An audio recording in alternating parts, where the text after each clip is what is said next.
अस्सलाम वालेकुम स्टूडेंट्स, उम्मीद है आप तमाम लोग खैरियत से होंगे। मेरा नाम मोहम्मद उमर खान है और आप देख रहे हैं लर्नअप पाकिस्तान। आज के इस लेक्चर में हम पाकिस्तान स्टडीज़ की क्लास नंबर 4 को डिस्कस करने वाले हैं। इससे पहले जो है वो 3 क्लासेस आपके साथ शेयर की जा चुकी हैं। अगर आप उनको एक्सेस करना चाहते हैं तो इस प्लेलिस्ट को ओपन कर सकते हैं। इस प्लेलिस्ट का लिंक आपको डिस्क्रिप्शन में मिल जाएगा। अपार्ट फ्रॉम दैट, अगर आप प्रिपरेटरी मटीरियल के साथ इंटरेस्ट रहना चाहते हैं और लर्नअप पाकिस्तान की टीम के साथ व्हाट्सएप पे इंटरेस्ट रहना चाहते हैं तो हमारी स्टूडेंट कम्युनिटी को फॉलो कर लीजिए। इसका लिंक आपको डिस्क्रिप्शन में मिलेगा। और इस लेक्चर की जो स्लाइड्स होंगी जिसमें important preparatory material bullet points की सूरत में होगा और साथ साथ एमसीक्यूज की सूरत में होगा, वो भी आपको इस कम्युनिटी में मिलेगा। आज का हमारा जो टॉपिक है इसमें हम गौरी सल्तनत को कवर करने वाले हैं। आप स्टूडेंट्स जानते हैं कि इससे पहले जो लेक्चर्स हमने डिलीवर किए हैं लर्नअप पाकिस्तान पे, उसमें हम गजनवी एम्पायर को भी कवर कर चुके हैं, मोहम्मद बिन कासिम को भी कवर कर चुके हैं और इंडस वैली सिविलाइजेशन के टॉपिक को भी कवर कर चुके हैं। और हमारा पढ़ने का तरीका ये होता है कि हम टॉपिक को सबसे पहले डिस्कस करते हैं, उसकी स्टोरी लाइन आपके साथ शेयर करते हैं ताकि आप जो है उस टॉपिक से वाकिफ हो जाएं, उसको जान लें, उसके बारे में आपको नॉलेज हो और उसके बाद जो है हम उससे रिलेटेड जो है एग्जाम फोकस्ड बुलेट पॉइंट्स आपके साथ शेयर करते हैं। जो आपके एग्जाम से रिलेटेड फैक्ट्स होते हैं, उस पूरी स्टोरी में जो आपने कवर करने होते हैं, हम वो शेयर करते हैं। मैं आपको ओवरव्यू करवा देता हूं। सबसे पहले हमने जो है वो गौरी डायनेस्टी के बारे में डिस्कस करना है, उसकी पूरी कहानी को पढ़ना है। उसके बाद जो एग्जाम फोकस्ड हमारे बुलेट पॉइंट्स हैं हम उसको देखेंगे ताकि हम वो इंफॉर्मेशन जो एग्जाम से रिलेटेड इंपॉर्टेंट है उसको हम प्रिपेयर कर लें। और उसके बाद आपकी असेसमेंट के लिए इस टॉपिक में से जितने भी एमसीक्यूज मुख्तलिफ एग्जाम्स में पूछे जा चुके हैं वो हम शेयर करेंगे ताकि इससे आपकी असेसमेंट भी हो जाए और इसके साथ साथ आप प्रिपेयर भी कर लें। अब कुछ तरीकाकार ये होता है कि सिर्फ बुलेट पॉइंट्स पढ़ाए जाते हैं जो कि कारआमद नहीं है। आप यहां पर डिस्कस की जाने वाली डेट्स को कभी भी याद नहीं रख सकते जब तक आपको उस पूरे वाकये के बारे में ना पता हो। तो आपने थोड़ा सा वक्त निकालना है, तसल्ली से इस पूरे लेक्चर को सुनना है ताकि जो भी इंपॉर्टेंट इंफॉर्मेशन है वो आप तक पहुंच सके और आप जो है इस लेक्चर को बेहतरीन तरीके से प्रिपेयर कर लें। तो चलें जी, गौरी सल्तनत को हम जो है वो कवर करना स्टार्ट करते हैं। प्रीवियसली आप जानते हैं कि हमने गजनवी जो है वो डायनेस्टी को पढ़ा था और गजनवी डायनेस्टी के बारे में मैं आपको बता चुका हूं कि 977 से वो स्टार्ट होती है और ऑल द वे 1186 तक जाती है। और आप लोग जानते हैं कि महमूद गजनवी एक ऐसी फिगर थी जिसके हवाले से हमने इस पूरी डायनेस्टी में डिस्कस किया और उस पर हमारा फोकस था। और मैंने आप लोगों को यह भी बताया था कि 1030 तक जो है वो महमूद गजनवी ने हुकूमत की थी और उसके बाद उसका इंतकाल हो जाता है। लेकिन ये डायनेस्टी जो है वो 1186 तक चलती है। अब जो गौरी डायनेस्टी है वो बेसिकली एक ऐसी डायनेस्टी है जो अफगानिस्तान से स्टार्ट होती है। जिस तरीके से हमारी जो है वो गजनवी डायनेस्टी थी, गौरी डायनेस्टी भी बिल्कुल उसी तरीके से है। ये अफगानिस्तान के इलाके गौर से स्टार्ट होती है और गजनवी एम्पायर को अपने अंदर सुमोते हुए ये हिंदुस्तान की तरफ आती है। इसका सबसे इंपॉर्टेंट जो इम्पैक्ट है वो हिंदुस्तान पर ये है कि इसने एक मुस्तकिल हुकूमत का सिलसिला जो है वो हिंदुस्तान में स्टार्ट किया था, मुसलमानों की मुस्तकिल हुकूमत का। इससे पहले जितने भी एम्पायर्स को हमने देखा, आप जानते हैं कि मोहम्मद बिन कासिम को हमने डिस्कस किया, वो जो है सिंध के इलाके में आया, इस इलाके को फतह किया और उसके बाद जो है वो दोबारा से वापस चला गया। तो इस इलाके पर रहते हुए उसने हुकूमत नहीं की। इसी तरीके से हमने जब गजनवी एम्पायर को डिस्कस किया था, गजनवी डायनेस्टी को डिस्कस किया था, तो उसमें भी जितने भी एम्पायर्स थे, जितने भी सुल्तान थे, वो यहाँ पर आए, इस इलाके को फतह किया और उसके बाद अपने इलाके में बैठ के बड़े सगीर पाको हिंद को कंट्रोल किया। अब जो गौरी डायनेस्टी है, गौरी डायनेस्टी में भी ऐसा ही होता है कि गौर के इलाके से गजनी की तरफ और गजनी से फिर जो है बड़े सगीर पाको हिंद की तरफ ये लोग आते हैं, इन इलाकों को फतह करते हैं और फिर अपने इलाकों से बैठ के इन इलाकों को एडमिनिस्टर करते हैं। लेकिन उस एडमिनिस्ट्रेशन के लिए ये अपने लोगों को यहाँ पर गवर्नर के तौर पर तैनात करते हैं और फिर जिन लोगों को गवर्नर के तौर पर यहाँ तैनात किया जाता है, बेसिकली ज्यादातर लोग वो जो है गौर डायनेस्टी के, गौरी डायनेस्टी के गुलाम होते हैं। वो फिर आगे ऐसी हुकूमतों का सिलसिला स्टार्ट करते हैं जो फिर यहीं रह के, यहीं के लोग हो के वो हुकूमत करते हैं और मुसलमानों के एक मुसलसल जो है वो हुकूमत का सिलसिला बरसगीर पाको हिंद में इसी गौरी डायनेस्टी के बाद से स्टार्ट होता है और उन्हीं लोगों से स्टार्ट होता है जो ये डायनेस्टी यहाँ पर जो है वो गवर्नेंस के लिए छोड़ के जाती है। तो ये सिलसिला कमोबेश जो है वो 600 साल से जायद पर मुश्तमिल है और 600 साल से मुराद मेरा ये है कि गौरी डायनेस्टी के बाद जब दिल्ली सल्तनत आती है, दिल्ली सल्तनत के बाद मुगल एम्पायर आता है, तो इन दोनों को कलेक्टिवली मैं 600 प्लस ईयर्स आपको जो है वो बता रहा हूं। अब ये तो सारे वो पॉइंट्स थे जिसमें मैंने आपको बताया कि गौरी डायनेस्टी और उसके जो फ्यूचर इंपैक्ट्स थे इस इलाके के ऊपर और इसकी इंपॉर्टेंस, इसको डिस्कस करने की इंपॉर्टेंस। अब हम बात करते हैं कि ये गौरी डायनेस्टी किस तरीके से स्टार्ट होती है। गौरी डायनेस्टी इस वक्त जो है वो आप अपनी स्क्रीन पर देख रहे हैं। आपको प्रीवियस लेक्चर्स अगर आपने सुने तो आप जानते हैं कि यहां पर गजनी का इलाका है और ये गौर का इलाका अफगानिस्तान में यहाँ पर वाक़ है।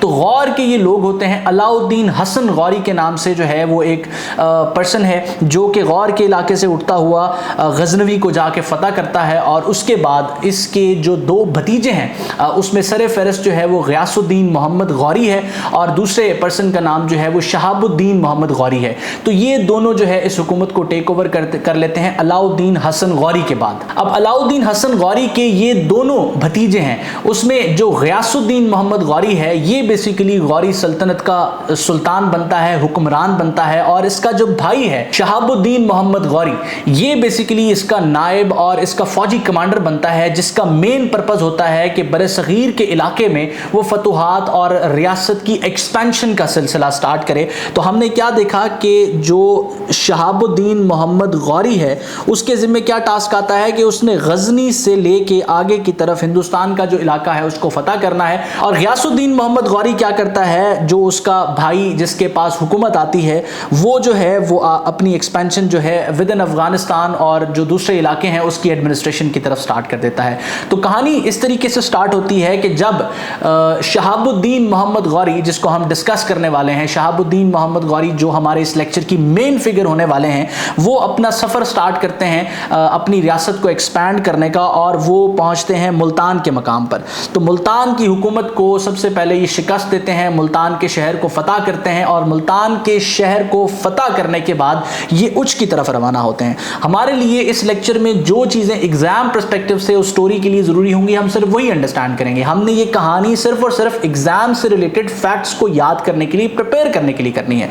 तो अब ये मुल्तान के बाद उच्च की तरफ बढ़ते हैं और उच्च के किले को फतह कर लेते हैं। उच्च के बाद जो है सिंध का इलाका इनकी तरफ से फतह किया जाता है। दीबल का मकाम, जिसको मोहम्मद बिन कासिम से हमने एसोसिएट करके डिस्कस किया था कि मोहम्मद बिन कासिम ने जो है वो दीबल को सबसे पहले फतह किया था।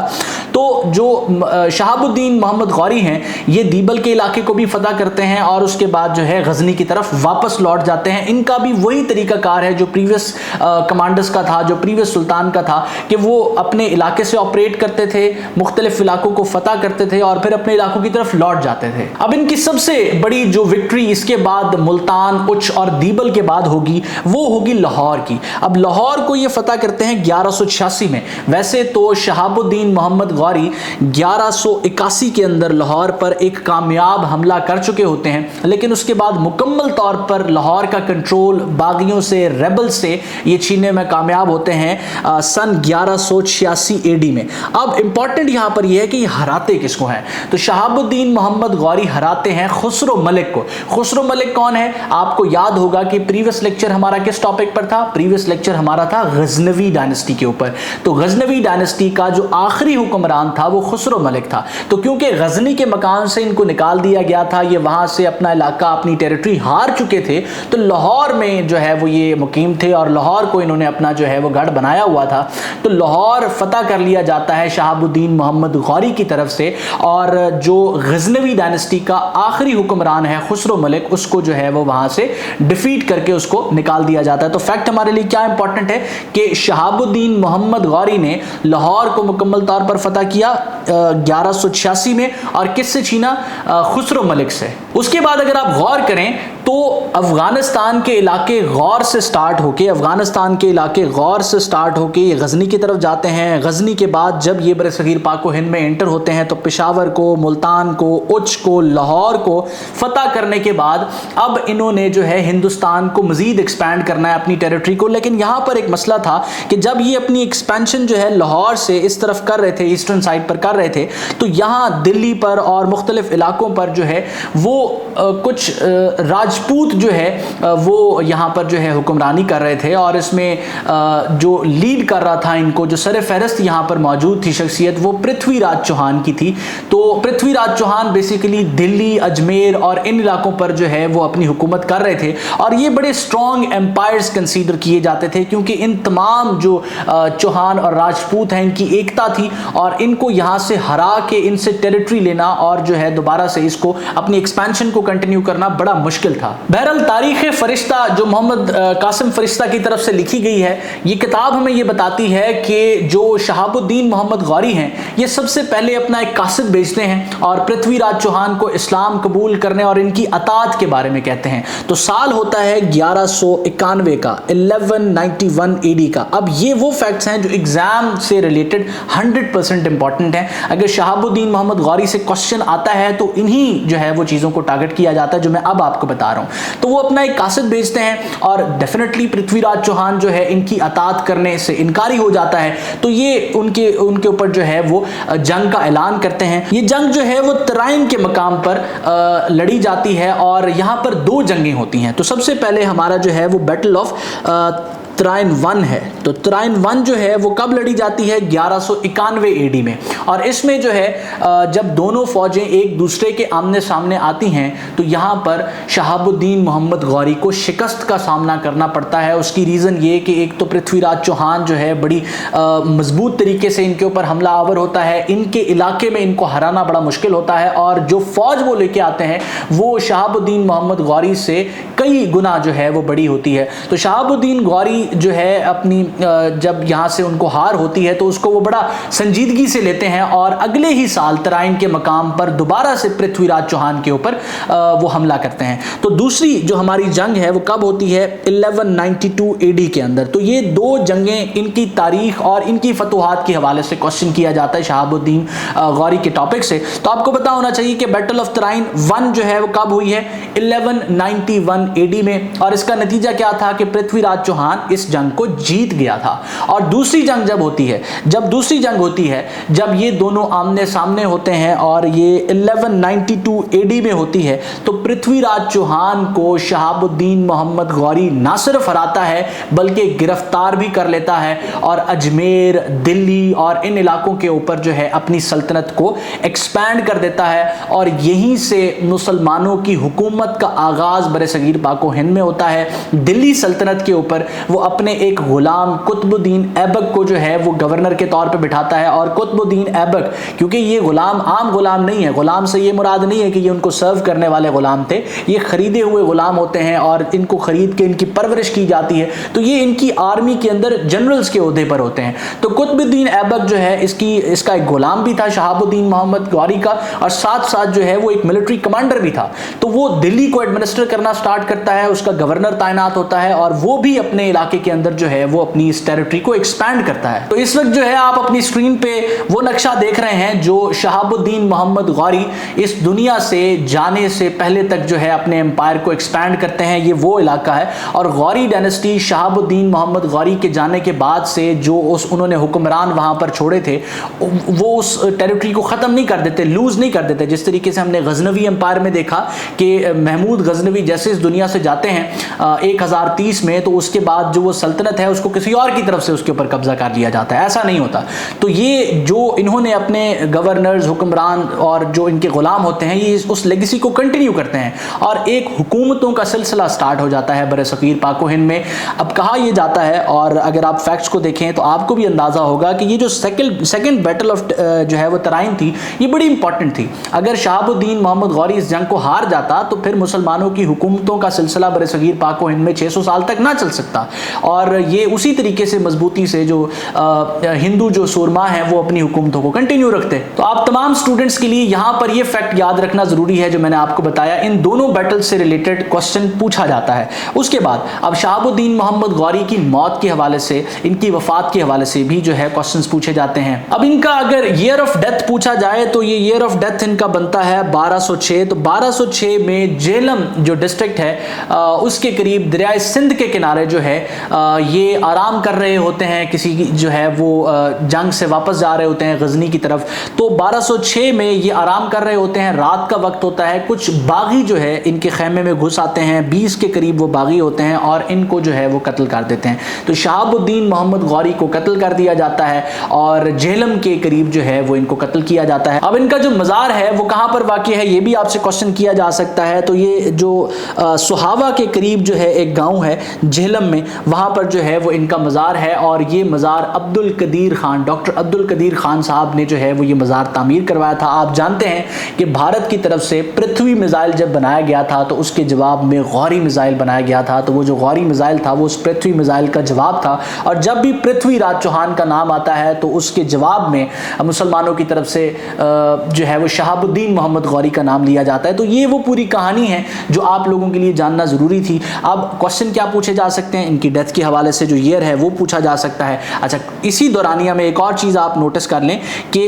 1203 के अंदर गयासुद्दीन मोहम्मद गौरी का इंतकाल हो जाता है और जो शहाबुद्दीन मोहम्मद गौरी हैं वो पहले तो कमांडर थे, मिलिट्री कमांडर थे, उनके नायब थे, वो सुल्तान बन जाते हैं। अच्छा, इस लेक्चर में मजीद आगे बढ़ते हुए मैं आप तमाम स्टूडेंट्स को बता दूं कि अगर आप FIA के लिए प्रिपेयर कर रहे हैं तो आप हमारे प्रिपरेटरी कोर्स को ज्वाइन कर सकते हैं। इस पर हम 50% डिस्काउंट ऑफर कर रहे हैं। मजीद इन्फॉर्मेशन और डिटेल्स आपको हमारी टीम प्रोवाइड करेगी। आपने सिंपली व्हाट्सएप पे एक मैसेज करना है। अब उस पूरी स्टोरी को डिस्कस करने के बाद एग्जाम रिलेटेड जो फैक्ट्स हैं क्रोनोलॉजिकल ऑर्डर में वो हम देख लेते हैं। तो the Ghurid dynasty was a Muslim dynasty that started from the Ghor region in the present day Afghanistan. तो ये गौर के इलाके से स्टार्ट हुई थी। उसके बाद it rose to power in 12th century after the decline of Ghaznavid empire. तो आपको ये सीक्वेंस याद होना चाहिए कि बरसगीर पाक हिंद में मोहम्मद बिन कासिम के हवाले से आपको पता हो, उसके बाद गजनवी एम्पायर के हवाले से आपको पता हो और गौरी एम्पायर के हवाले से आपको पता हो। देन हमारे जो नेक्स्ट लेक्चर्स होंगे उसमें दिल्ली सल्तनत को हम डिस्कस करेंगे। दिल्ली सल्तनत के अंदर 5 डायनेस्टीज रही हैं, उन 5 डायनेस्टीज को हम कवर करेंगे। और उसके बाद मुगल आ जाते हैं, मुगलों के बाद ईस्ट इंडिया कंपनी आ जाती है और ईस्ट इंडिया कंपनी के बाद पाकिस्तान मूवमेंट स्टार्ट हो जाती है। तो ये आपकी पूरी तारीख है जो आप जो है बासानी टिप्स पे कवर कर सकते हैं। नेक्स्ट आप देख सकते हैं कि at first the Ghurids were under the Ghaznavid but later become independent and powerful.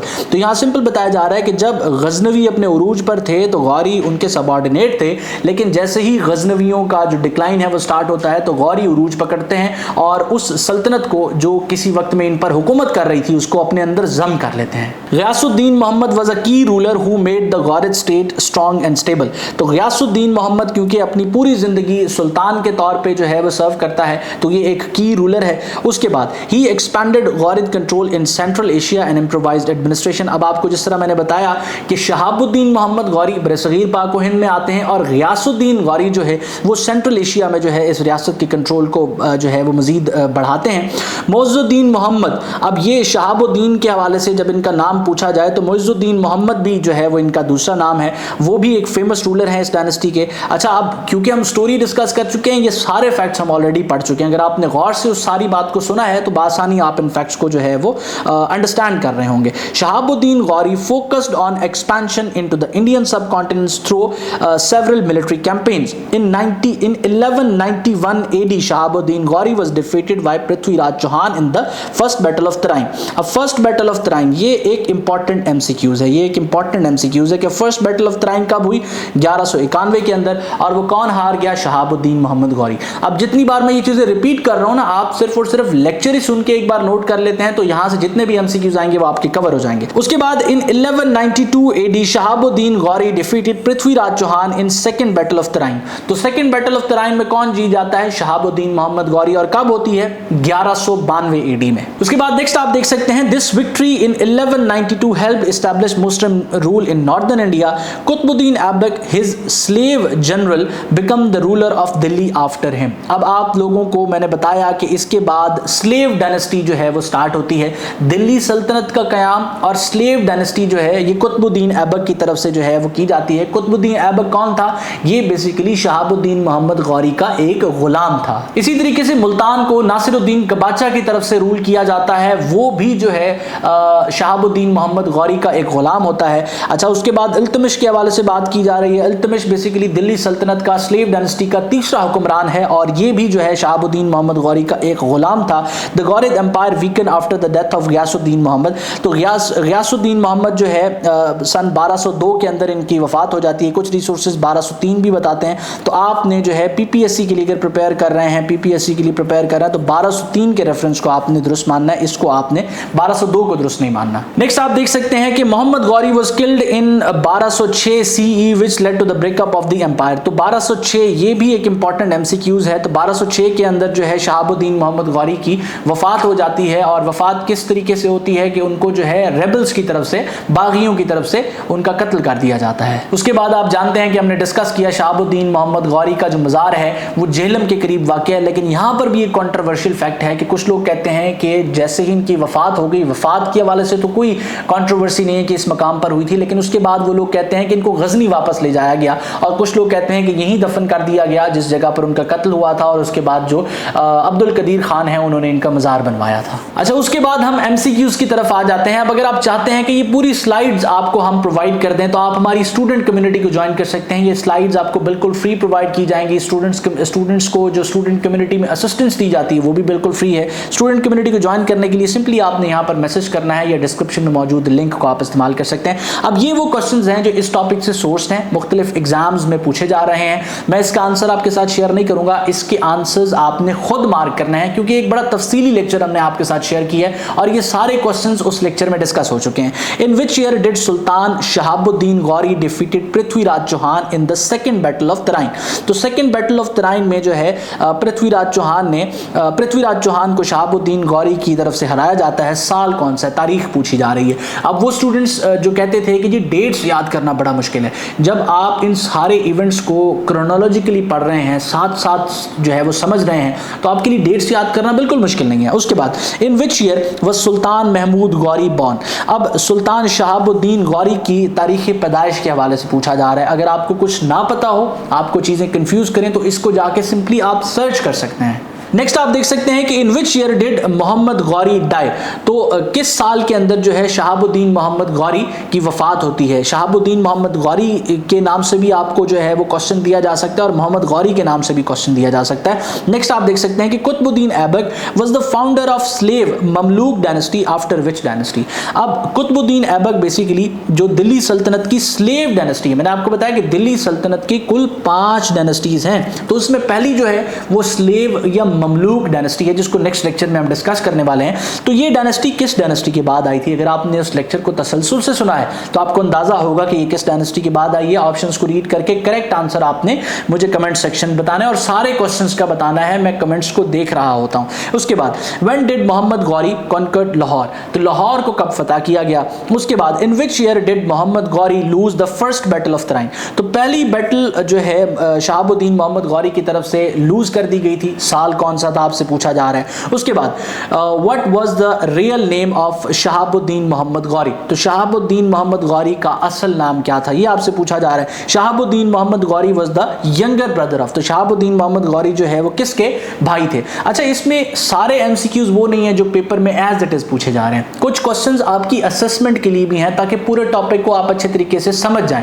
अब अगर आप एक ऐसे स्टूडेंट हैं जो पूरे टॉपिक को समझ गए हैं ना, आपने पूरी चीजों को अंडरस्टैंड कर लिया है, तो फिर आपका एग्जामिनर जहां से मर्जी क्वेश्चन बनाए और जब आप एग्जाम क्वालिफाई कर लेंगे, इंटरव्यूअर के सामने बैठे होंगे, तो इंटरव्यूअर जिस मर्जी तरीके से पूछे, आपकी ओपिनियन भी होगी टॉपिक पे, आपको टॉपिक का नॉलेज भी होगा। मैं उम्मीद करता हूं ये लेक्चर सीरीज आपके लिए हेल्पफुल साबित हो रही है। अगर आपको लर्न अप पाकिस्तान की ये काविश पसंद आ रही है तो एक तरीके से आप पे बैक कर सकते हैं कि इन लेक्चर्स को उन तमाम ग्रुप्स में, उन तमाम स्टूडेंट्स के साथ शेयर कीजिए जो 1 पेपर एग्जाम को प्रिपेयर कर रहे हैं, ताकि वो भी इससे मुस्तफीद हो सके। अल्लाह आपका हामी और नासिर हो। हमेशा आप तमाम स्टूडेंट्स की कामयाबी के लिए दुआ गो। उमर खान और उसकी टीम। अल्लाह हाफिज़।